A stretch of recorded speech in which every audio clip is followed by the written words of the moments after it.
Mother and children were playing games at home. Suddenly, they heard the sound of their father coming home. They immediately stood in a row and held out their hands. The man began to check the palms of their hands. It was obvious that he was keeping them in extreme confinement. After confirming, he gave the children a cookie. The woman did not get a cookie and cried in disappointment. The man warned her not to cry in front of the children. She must remember the rules.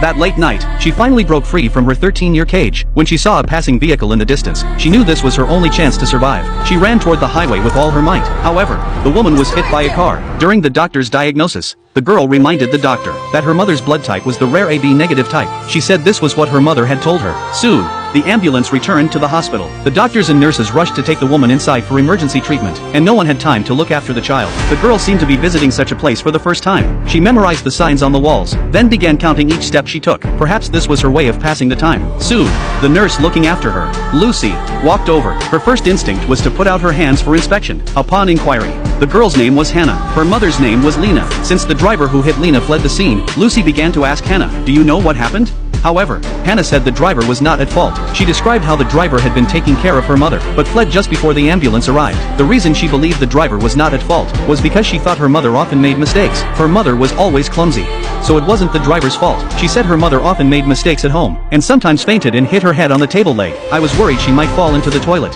so I often accompanied her to the bathroom." At first, Lucy thought the child's thoughts were strange, but then the girl's words overturned her assumptions. Она хотела случайно убить папу.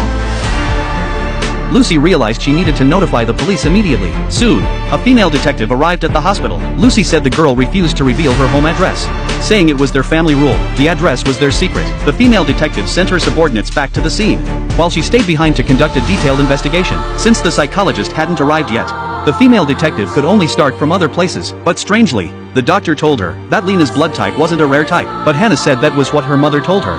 So the doctor didn't know who was lying. Meanwhile, another police officer, after seeing this case, immediately called his friend's house, and his friend was Lena's father. Upon hearing the news, the couple's eyes widened. Could the child who had been missing for 13 years still be alive? The man hung up the phone without even finishing the call, and rushed to the hospital with his wife. When they arrived at the hospital, Lena was already out of danger. Seeing their daughter, the couple couldn't believe their eyes. They stood there in shock for a long time. The wife noticed the scar on Lena's hand, and seemed to have realized something. The husband, however, said, "She's not our child." He angrily accused the officer. "That's not Lena." After saying that, he stormed out. At that moment, he saw Hannah, who had come to visit her mother. Großvater. It seems that Lena went missing when she was Hannah's age. The couple's impression of the child was still stuck in Lena's childhood appearance.